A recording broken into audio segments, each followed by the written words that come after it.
Bismillahirrahmanirrahim. Assalamualaikum warahmatullahi wabarakatuh. Selamat datang kembali di Fakta Sejarah. Sebelum kita masuk ke bagian berikutnya, mari kita berdoa. A'udzu bikalimatillahi tammati min syarri ma khalaq. Bismillahirrahmanirrahim. Wa wasami'u. Allahumma sholli ala sayyidina Muhammad sallallahu alaihi wasallam. Ini dia bagian berikutnya.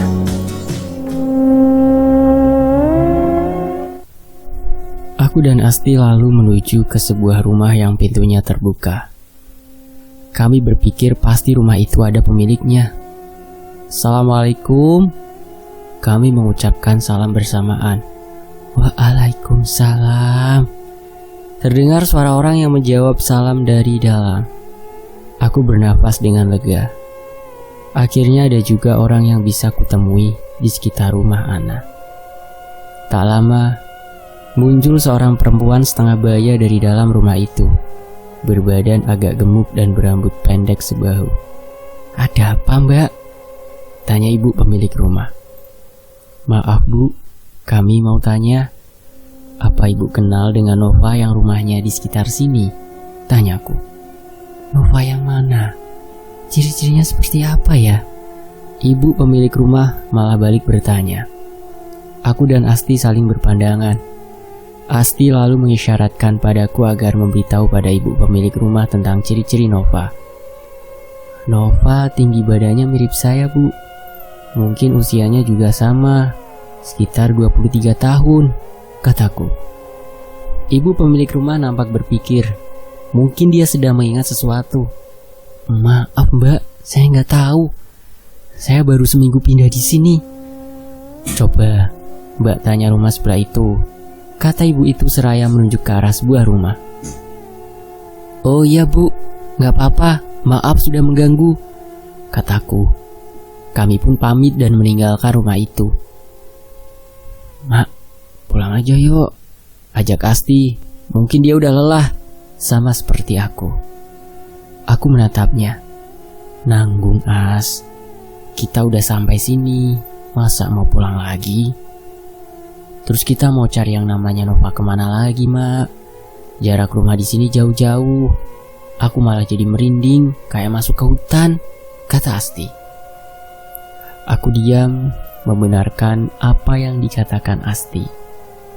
Jarak rumah Ana dengan rumah yang lain cukup jauh, dan melewati tanah kosong yang ditumbuhi rumput tinggi.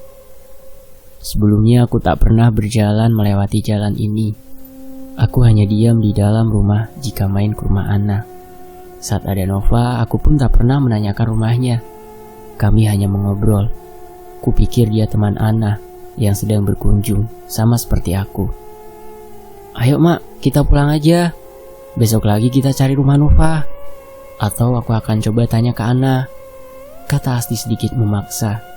Dia pasti jenuh, haus dan lapar. Aku menghela nafas panjang. Ku amati sekeliling. Tak terlihat ada orang yang lewat. "Kita tunggu sebentar lagi ya, As. Siapa tahu ada orang lewat yang bisa kita tanya," kataku sedikit memohon agar Asti mau menunggu. Asti tak menjawab. Tapi dia mencari tempat untuk duduk. Apa yang dia lakukan? Cukup mengisyaratkan kalau dia mau menunggu. Aku pun mengikutinya, duduk di sebelah Asti. Kami lalu mengobrol untuk sekedar menghilangkan lelah. Tak lama, nampak dari kejauhan seorang perempuan berjalan ke arah kami.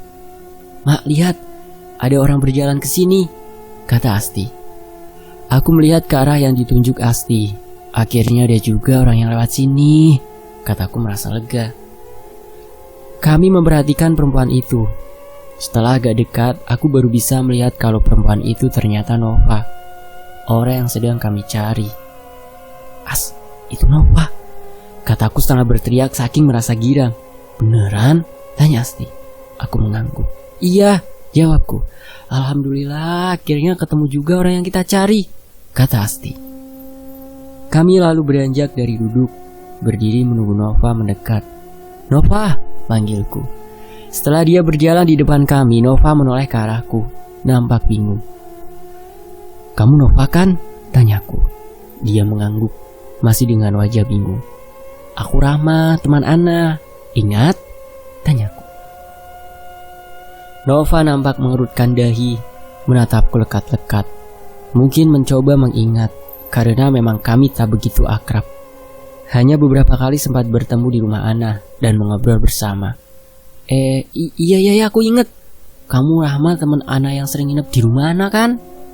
Aku mengangguk.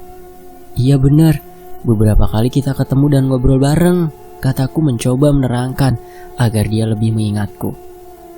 Kok kamu ada di sini? Mau kemana? Tanya Nova. Aku lalu menceritakan tentang pertemuanku dengan Ana di rumah sakit. Aku juga mengatakan maksud kedatanganku untuk mencari Nova. Ingin bertanya tentang banyak hal mengenai Ana. Barangkali saja Nova mengetahui. Nova menarik nafas panjang setelah selesai mendengarkan ceritaku. Apa kamu tahu, Pak? Apa yang terjadi dengan Ana sebelum dia masuk rumah sakit jiwa? Kita ngobrolnya jangan di sini, ke rumahku yuk. Gak jauh kok dari sini, kata Nova. Tadi ini kamu mau kemana? Tanyaku. Mau ke rumah Ana. Tante Desi menitipkan rumah itu padaku. Dia minta tolong agar membersihkan dan mengurus rumah itu selama Ana di rumah sakit. Kalau gitu, kita ngobrolnya di rumah Ana saja, daripada kamu pulang lagi dan gak jadi bersihin rumah Ana, kataku. Oh gitu, ya udah sekarang aja kita ke sana. Nanti sekalian sholat duhur di sana, kata Nova sambil melihat jam tangannya. Maka kami pun menuju rumah Ana. Aku meminta agar Asti mengendarai motor ke sana, sementara aku dan Nova berjalan kaki. Jadi tiap hari kamu ke rumah Ana, Pak? Tanyaku. Ya enggak lah, sesempatnya aja. Kadang malah sampai sebulan aku baru sempat ke sana. Oh, pantas aja halaman rumah Ana nampak kotor saat tadi pagi aku melihatnya. Mungkin karena Nova belum sempat membersihkan. Kami berjalan sambil mengobrol tentang Ana. Hingga tak terasa kami sudah sampai di pintu pagar rumah Ana. Asti sudah menunggu di sana. Aku bernafas lega karena akan segera mengetahui apa yang terjadi dengan Ana sebelum dia masuk rumah sakit jiwa. Nova lalu membuka kunci pintu pagar rumah Ana. Kami lalu segera masuk. Nampak halaman rumah Ana yang tak terurus, kotor dan berantakan. Mungkin karena Nova tak sempat membersihkannya. Sebulan ini aku gak sempat kesini. Masih sibuk banget di rumah, kata Nova sambil membuka pintu rumah Ana. Seperti tahu jalan pikiranku yang bertanya tentang hal itu. Ayo, mari masuk, ajak Nova setelah pintu terbuka. Dengan mengucapkan salam, kami bertiga masuk ke rumah Ana. Bau debu langsung tercium menyengat hidung. Di sini pun terlihat kotor dan berdebu, meskipun tak sekotor di luar. Aku melihat sekeliling ruangan di dalam rumah Ana, agak terlihat menyeramkan. Mungkin karena sudah lama tak ada yang menghuninya. Padahal sebelum aku dan Ana pergi ke rumah Abah Adang di Banten, rumah ini terasa sejuk dan adem. Aku betah jika harus berlama-lama tinggal di sini. Oleh karena itu aku sering menginap di rumah ini. Kami lalu menuju ruang tamu. Sebentar Nova mengambil lap dari dapur untuk membersihkan sofa yang berdebu, sebelum kami duduk di atasnya. Mau minum apa? Tanya Nova setelah kami duduk. Nggak usah repot-repot, Pak. Lagian kan kompornya udah lama nggak dipakai. Kamu yakin kalau masih bisa berfungsi dengan baik? Aku balik bertanya. Nova terkekeh. Iya juga sih, katanya. Oh iya, Pak. Ini Asti, teman kosku. Dia perawat di rumah sakit jiwa tempat Ana dirawat, kataku memperkenalkan Asti pada Nova. Mereka lalu bersalaman dan saling memperkenalkan diri dengan menyebutkan nama mereka masing-masing. Kami berdua kesini itu emang sengaja mau cari kamu, Pak. Kami ingin dengar dari kamu langsung. Barangkali aja ada yang kamu ketahui tentang Ana sebelum dia masuk rumah sakit. Maksudku apa yang terjadi dengan Ana sebelumnya, sebelum akhirnya dia masuk rumah sakit, kataku.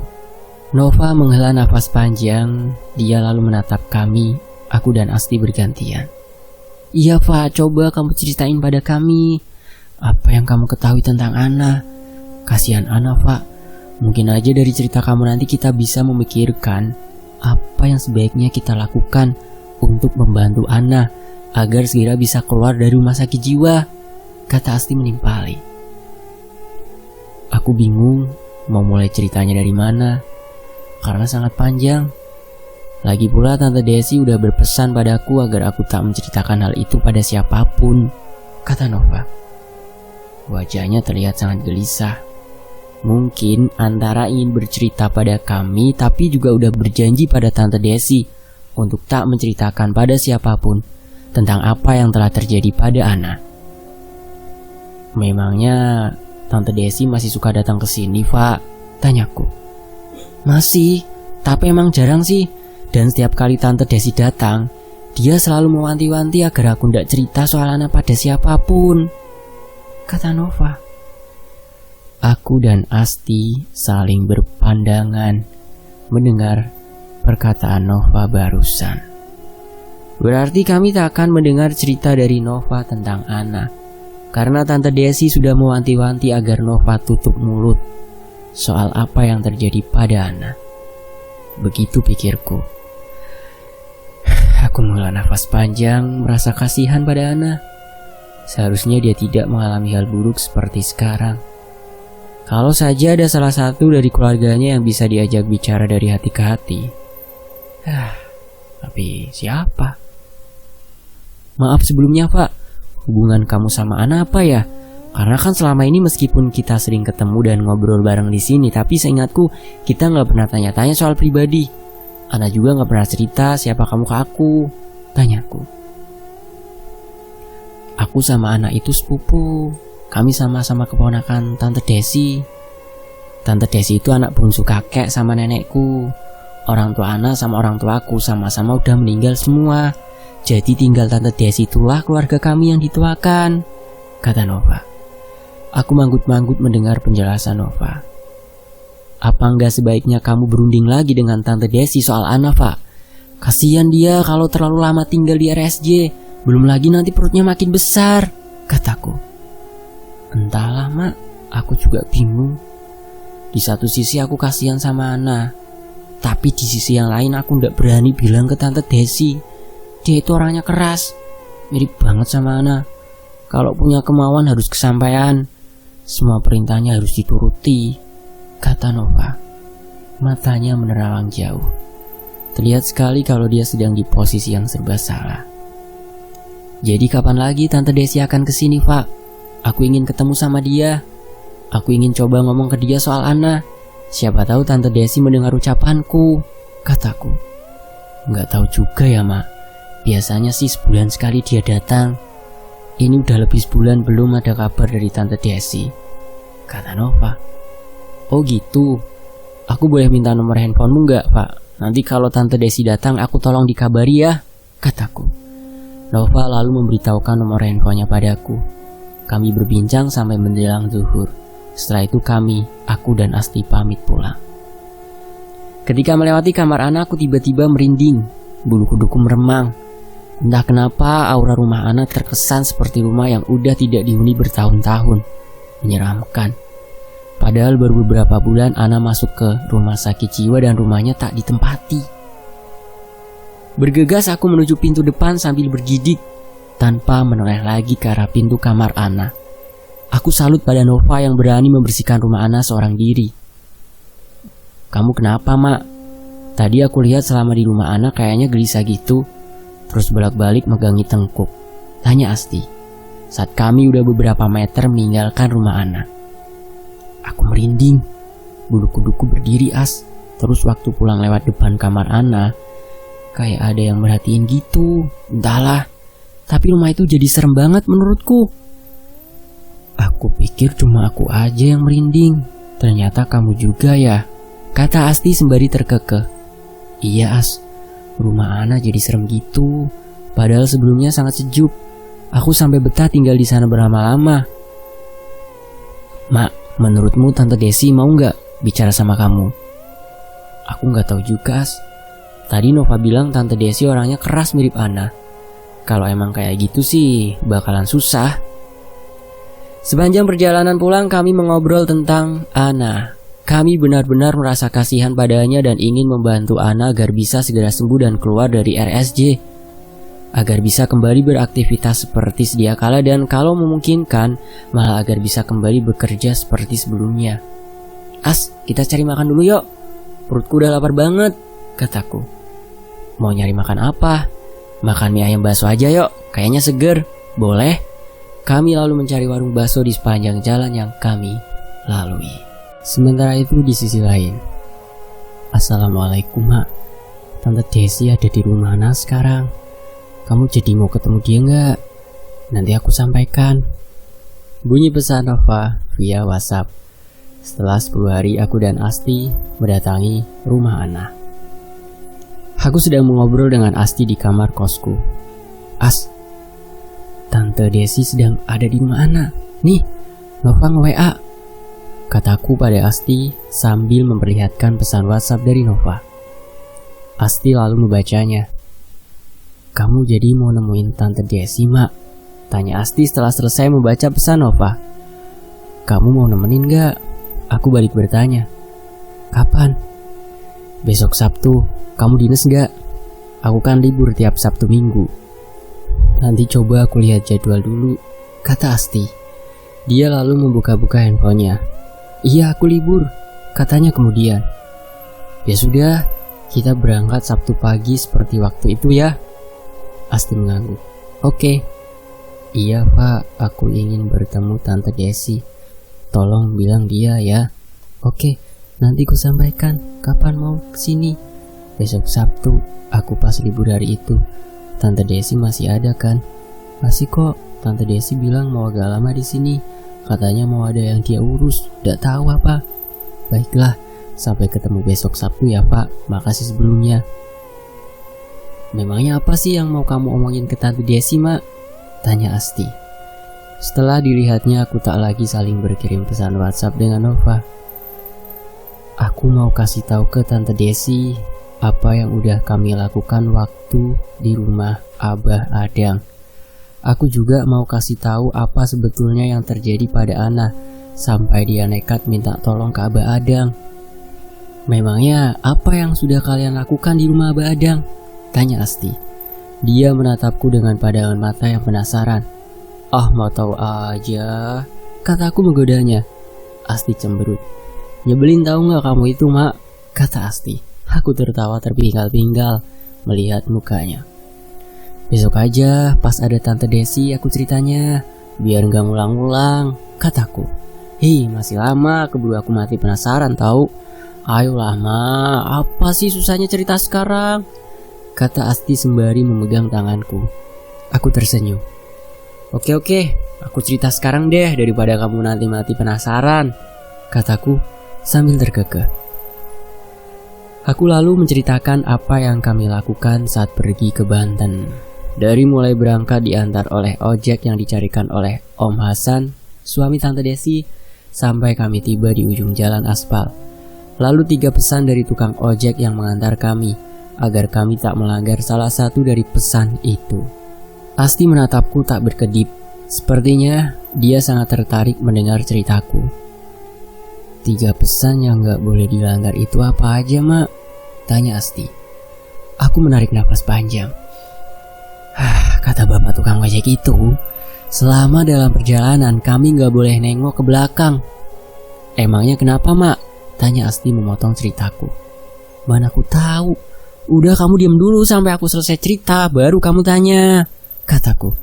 Asti manggut-manggut. Oke lanjutin. Nah, selama dalam perjalanan, kami gak boleh bertanya tentang apapun yang kami lihat. Padahal, waktu dalam perjalanan itu banyak banget yang ingin aku tanyakan ke bapak ojek yang memboncengku.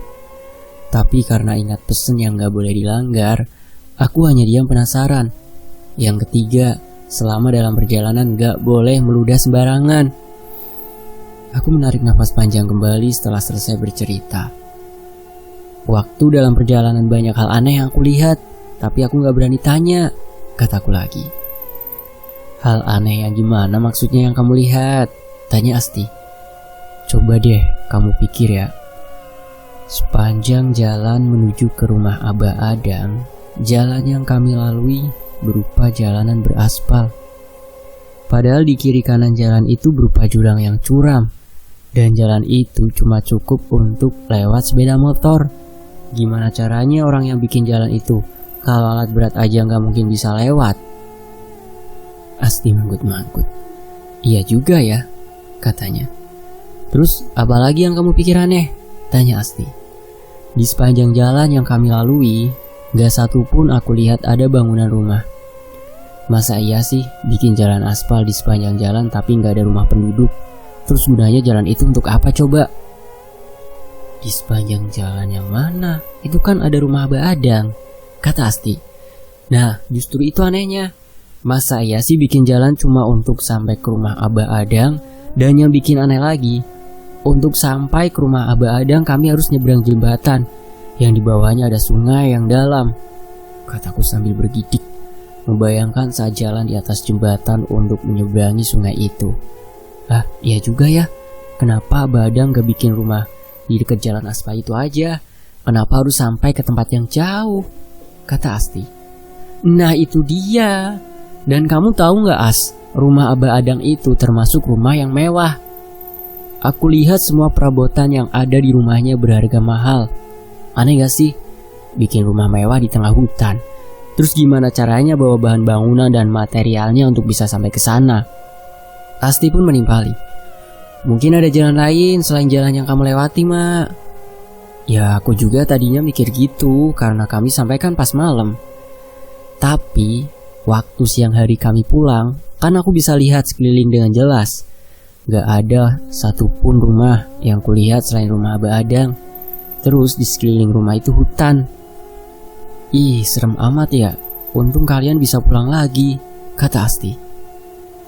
Itu sih belum seberapa As, kataku. Maksudnya? Aku lalu menceritakan saat pertama masuk ke rumah Abah Adang. Semua ruangan di dindingnya ada lukisan ular besar. Bahkan di dalam kamar sekalipun ada banyak kamar yang terkunci. Padahal yang kulihat hanya ada 3 orang penghuni rumah itu. Abah Adang, Pak Engkus, dan seorang perempuan tua yang menyajikan hidangan. Asti kulihat bergidik mendengarkan ceritaku. Ih, itu demit kali ya, serem amat, kata Asti. Nggak tahu, aku juga As. Heran aja kok ya, Ana itu nggak takut datang ke tempat seperti itu. Terus, apa yang kalian lakukan di rumah itu begitu sampai? Tanya Asti. Aku lalu bercerita dari awal datang sampai kami dibawa masuk ke ruang kerja Abah Adang. Ana diberi sesuatu yang disebut dengan apel jin dan sampai aku pingsan.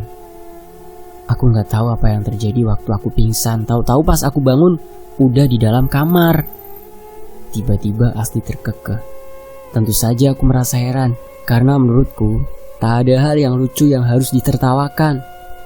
Kamu kenapa ketawa As? Tanyaku heran. Ya aku juga pasti bakalan pingsan kayak kamu kalau ada di sana, katanya masih sambil terkekeh. Kami tertawa bersama hingga pukul 11 malam kami bercerita tentang Ana. Asti lalu kembali ke kamar kosnya dan aku beranjak tidur. Singkat cerita, hari Minggu pukul 8 pagi, aku dan Asti sudah berangkat menuju ke rumah Ana.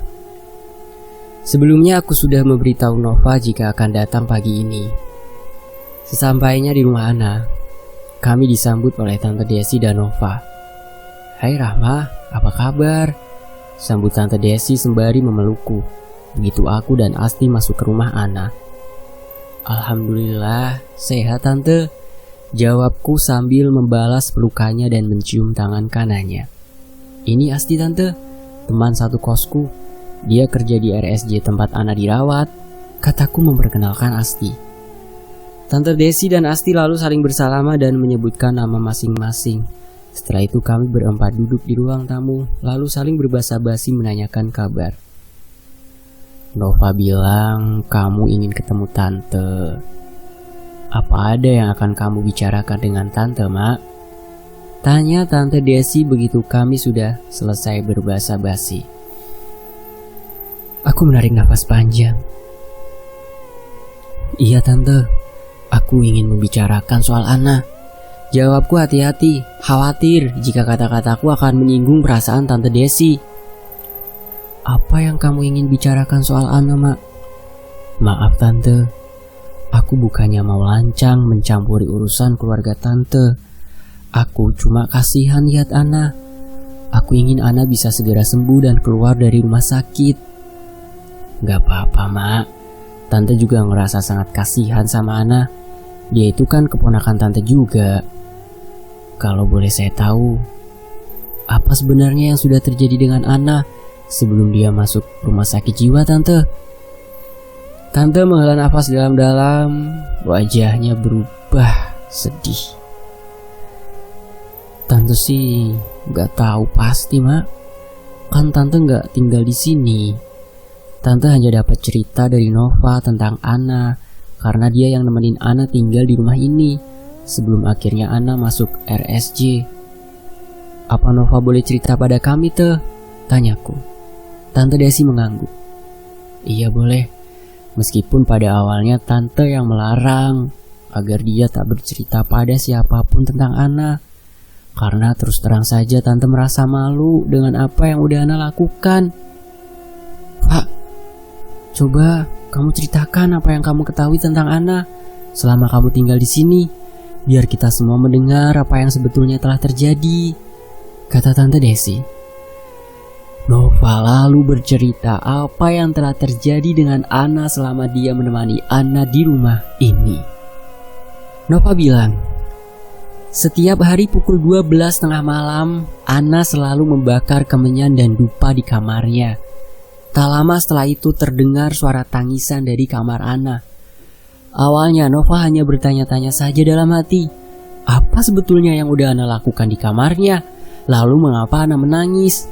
Kenapa dia? Apa yang sudah terjadi dengan Ana? 3 malam berturut-turut Nova mendengar suara Ana menangis di kamarnya. Namun saat dia menanyakan apa yang sebetulnya terjadi, mengapa Ana menangis, pada keesokan harinya, Ana hanya diam, tak pernah menjawab pertanyaan Nova. Tentu saja hal itu membuat Nova menjadi curiga dan merasa penasaran. Setiap pagi saat keluar dari kamar, Ana terlihat kusut dan rambutnya berantakan, wajahnya layu dan badannya terlihat lemah. Maka pada hari ke-6, Nova menginap di rumah Ana. Dia sengaja mengambil kunci kamar Ana dan menyembunyikannya, sehingga Ana tak bisa mengunci kamarnya dan Nova bisa masuk ke kamar Ana. Benar saja, saat terdengar suara Ana menangis pada tengah malam, perlahan Nova membuka pintu kamar Ana. Betapa terkejutnya di saat melihat apa yang tengah terjadi dengan Ana. Nova melihat Ana sedang digauli oleh seekor ular yang sangat besar berwarna hitam. Di kamar Ana terlihat bekas dupa dan kemenyan yang baru saja dibakar. Baunya sangat menyengat hidung. Namun Nova tak bisa berbuat apa-apa. Dia sangat ketakutan. Buru-buru ditutupnya kembali pintu kamar Ana dan dia bergegas masuk ke kamarnya. A'udzu bikalimatillahi tammati min syarri ma khalaq. Dengan nafas yang tersengal-sengal karena saking terkejut dan takut dengan apa yang baru saja dilihatnya, Nova segera beranjak tidur, menutupi seluruh badannya dengan selimut. Dan seperti itu ceritanya.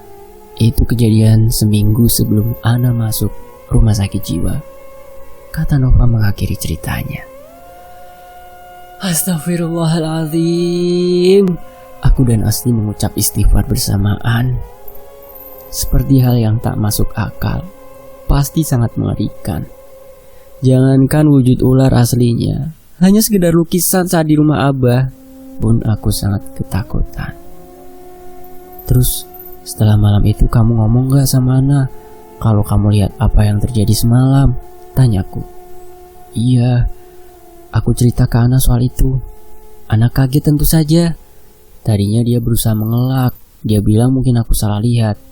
Tapi setelah aku cerita dengan sangat rinci apa yang terjadi di kamarnya, baru Ana mengakui semuanya. Terus Ana bilang apa? Ana cerita kalau dia sudah pergi ke Banten untuk minta tolong seorang dukun agar pacarnya mau nikahin dia karena dia sudah hamil. Sejak malam pulang dari Banten, Ana selalu digauli oleh ular besar itu. Ya Allah, betapa mengerikannya jika bersekutu dengan iblis. Kita harus mau menuruti semua yang sudah menjadi persyaratan agar permintaan kita terkabul. Padahal yang bisa mengabulkan semua permohonan hanya Allah Subhanahu wa ta'ala, bukan yang lain. Waktu kalian ke Banten itu kemana dan ngapain, Ma? Tanya Tante Desi. Seperti kata Nova tadi, kami ke rumah dukun, Tante. Namanya Abah Adang. Ana minta tolong agar Ridwan mau nikahin dia karena Ana sudah hamil. Tapi aku gak tahu apa yang udah dilakuin Ana sama Abah Adang waktu pergi pagi harinya, karena aku gak boleh ikut sama Abah Adang. Aku lalu menceritakan apa yang sudah kami lakukan saat berada di rumah Abah Adang. Aku juga menceritakan semua keadaan rumah Abah Adang, tentang rumahnya yang mewah tapi berada di tengah hutan, tentang banyaknya kamar yang ada di rumah itu, padahal hanya 3 orang penghuninya, juga tentang lukisan ular di setiap ruangan, sangat menyeramkan. Aku juga menceritakan saat Ana pergi beberapa jam lamanya pada keesokan harinya, dan ketika kutanyakan dia pergi kemana, Ana bilang dia dibawa Abah Adang ke sebuah goa untuk menemui seekor ular besar. Aku menceritakan apa yang kudengar dari mulut Ana saat kami sedang berada dalam kapal waktu dalam perjalanan pulang. Di dalam goa Ana disuruh melempar sebutir telur ke mulut ular itu. Jika bisa pas masuk mulutnya, itu tandanya keinginan Ana akan terkabul dan Ana bisa melakukannya. Tante Desi dan Nova kulihat terkejut dengan apa yang baru saja aku ceritakan. Wajar saja. Pastilah mereka merasa aneh, sama seperti aku. Kenapa Ana gak cerita ke Tante kalau dia hamil? Coba kalau dia mau cerita, pasti akan Tante carikan jalan keluarnya, kata Tante Desi seolah menyesali semua yang telah terjadi pada Ana. Aku sudah pernah bilang ke Ana agar cerita saja soal ini ke Tante. Tapi kata Ana dia takut, gak enak kalau harus melibatkan orang lain ke dalam masalahnya, kataku. Padahal kan Tante bukan orang lain. Sejak kedua orang tua Ana meninggal, ya Tante inilah yang jadi penggantinya, kata Tante Desi dengan suara parau. Pasti dia sedang menahan tangis. Sebentar Nova beranjak dari duduk dan pergi ke dapur. Tak lama dia sudah kembali dengan membawa nampan berisi 4 gelas air bening. Dia lalu memberikannya sebuah kepada Tante Desi. "Diminum, Mak, As," kata Nova kepadaku dan Asti. Kami lalu mengambil dan meminumnya. "Jadi sekarang apa yang harus kita lakukan, Teh?" tanya Nova. "Entahlah, Tante belum bisa berpikir. Mungkin kamu ada ide, Mak?" tanya Tante Desi padaku. Aku dan Asti saling berpandangan. Lalu aku memberi kode padanya agar dia saja yang mengutarakannya. Asti berkata, "Maaf sebelumnya Tante. Menurut kami, apa enggak sebaiknya kita coba memanggil Ustadz agar meruqyah Ana. Semoga saja setelah diruqyah, Ana akan berlangsung sehat dan sembuh seperti sedia kala," kata Asti. "Tante nggak tahu di mana tempat Ustadz yang bisa meruqyah. Kalau memang Tante mau, nanti aku bisa memberitahu Pak Ustadz agar beliau bersedia meruqyah Ana di rumah sakit. Kebetulan di kampung aku ada, Tante," kata Asti. Tante Desi memandang Nova. "Gimana menurut kamu, Pak?" "Aku sih terserah Tante saja." Setelah terdiam beberapa saat, akhirnya Tante Desi menyetujui usulan kami untuk meruqyah Ana di rumah sakit. "Jadi kapan bisa dilakukan ruqyahnya?" tanya Tante Desi. "Aku tanyakan dulu sama Pak Ustadznya, Tante. Kapan beliau bisa datang ke rumah sakit, karena beliau juga sibuk." Kami lalu membicarakan tentang rencana untuk melakukan ruqyah pada Ana. Setelah tak ada lagi yang perlu dibicarakan, aku dan Asti pamit pulang. Aku berjanji akan segera menghubungi Nova jika sudah ada kabar dari Pak Ustadz kapan tepatnya akan melakukan ruqyah pada Ana. Singkat cerita, sampai di tempat kos, kami langsung masuk ke kamar masing-masing. Aku segera berganti pakaian dan mengambil air wudhu lalu mengerjakan sholat, karena waktu zuhur sudah terlewat beberapa menit saat kami masih di jalan tadi. Aku merebahkan badan di kasur setelah selesai sholat. Mataku menatap langit-langit kamar. Teringat kembali cerita Nova tadi tentang Ana. Kasihan sekali Ana, harus mengalami hal mengerikan setelah pulang dari rumah Abah Jaja.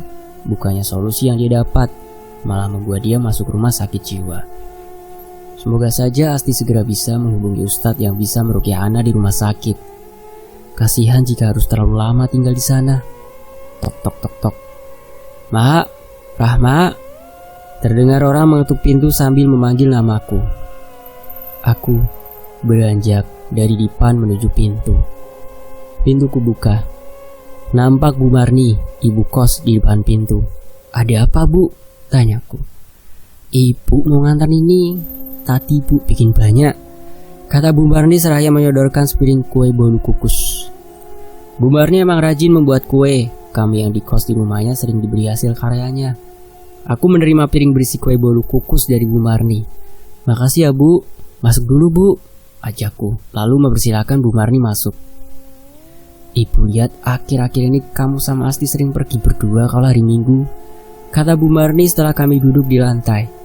Iya Bu, kami ke rumah temen, ada masalah yang sedang kami urus. Masalah apa? Aku lalu menceritakan tentang keadaan Ana, tapi hanya sebatas dia yang dirawat di rumah sakit. Hal yang lain yang aku ketahui dan dengar dari cerita Nova tentu saja tak aku ceritakan. Bu Marni manggut-manggut mendengar ceritaku. Kasihan juga temanmu itu, Mak. Iya Bu, makanya kami sedang berusaha untuk menghubungi Ustadz yang mau meruqyah Ana di rumah sakit. Asti bilang tetangganya ada yang bisa meruqyah. Jauh amat di kampung Asti. Di sini juga ada Ustadz yang bisa meruqyah. Teman ibu pernah diruqyah di sana. Ibu yang nganter waktu itu, kata Bu Marni. Beneran Bu? Kalau gitu kebetulan, jadi nggak usah nunggu lama-lama. Aku lalu menelpon Asti agar datang ke kamar. Bu Marni lalu memberitahu alamat Ustadz tersebut. Sore harinya, aku dan Asti berangkat ke rumah Ustadz itu. Beruntung Pak Ustadz ada di rumah. Kami lalu mengutarakan maksud kedatangan kami dan menceritakan tentang Ana sampai sedetail-detailnya. Aku kemudian menelpon Tante Desi, dan dia yang berbicara langsung dengan Pak Ustadz. Disepakati besok pagi pada jam besuk, Pak Ustadz akan meruqyah Ana di rumah sakit. Setelah itu, kami pamit pulang. Singkat cerita, pada keesokan harinya, Pak Ustadz, Tante Desi, dan Nova datang ke rumah sakit jiwa. Asti yang mengabari, aku tentu saja tidak dapat datang karena harus bekerja. Melalui video yang Nova kirimkan, aku bisa menyaksikan seperti apa proses ruqyah itu berlangsung. Nampak dalam video, Ana menjerit histeris dengan mengatakan, "Ular! Ular!" berulang kali dengan mimik wajah ketakutan. Terlihat Tante Desi beberapa kali menyeka air matanya sambil berusaha memeluk Ana yang tengah histeris. Nova mengatakan proses ruqyah itu memerlukan waktu sekitar 1 jam. Kata Pak Ustadz, tidak cukup hanya sekali. Beliau berjanji setiap hari akan datang pada jam besuk untuk melakukan ruqyah pada Ana. Setelah selama 10 hari Ana diruqyah, keadaannya berlangsung membaik. Kesehatannya berlangsung pulih. Aku hanya bisa melihat proses ruqyah itu setiap hari Sabtu dan Minggu saat libur kerja. Ana mulai mengenali siapa saja yang datang menjenguknya. Aku memang mengabarkan tentang keadaan Ana kepada teman-teman kantor setelah Ana menjalani ruqyah. Mereka mendoakan agar Ana bisa segera sembuh dan kembali bekerja seperti semula. Selama 2 minggu Pak Ustadz datang ke rumah sakit setiap hari untuk melakukan ruqyah pada Ana. Dan tepat 2 minggu itu, Ana dinyatakan sembuh oleh pihak rumah sakit. Dia diperbolehkan pulang. Masya Allah. Tante Desi juga meminta tolong kepada Pak Ustadz agar beliau bersedia ikut ke rumah Ana untuk melihat keadaan rumah itu. Karena selama Ana masuk rumah sakit, rumah itu kosong. Pak Ustadz lalu meminta Ana untuk membuang semua benda yang telah dia tanam di rumahnya. Pemberian dari Abah Adang. Aku ikut membantu membersihkan kamar Ana yang tak ditempati selama Ana di rumah sakit. Membuang semua kemenyan dan dupa yang disimpan oleh Ana. Pak Ustadz berpesan agar jangan sekali lagi mendatangi dukun untuk meminta pertolongan. Mintalah pertolongan hanya kepada Allah, karena hanya Allah yang bisa membantu kita keluar dari segala macam kesulitan.